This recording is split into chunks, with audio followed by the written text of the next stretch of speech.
في أجواء مشحونة بالتوتر داخل أروقة البرلمان الأرمطسطي، ارتفع صوت النائب محمد أبو العنين وكيل مجلس النواب المصري ليحول الجلسة إلى منصة لقول الحق. في مواجهة مباشرة مع المندوب الإسرائيلي، قال أبو العنين بلهجة حاسمة: أين السلام والشعوب تموت جوعا؟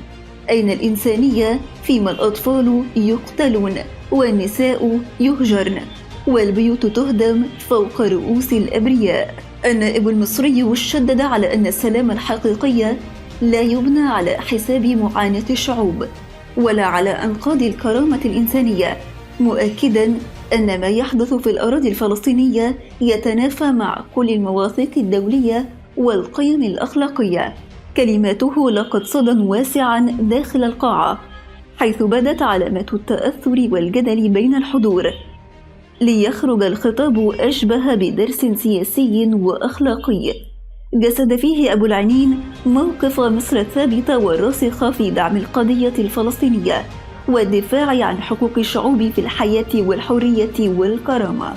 هكذا تحولت مداخلة قصيرة إلى رسالة مدوية للعالم: لا سلام يكتب بينما هناك شعوب تحاصر وتموت جوعا.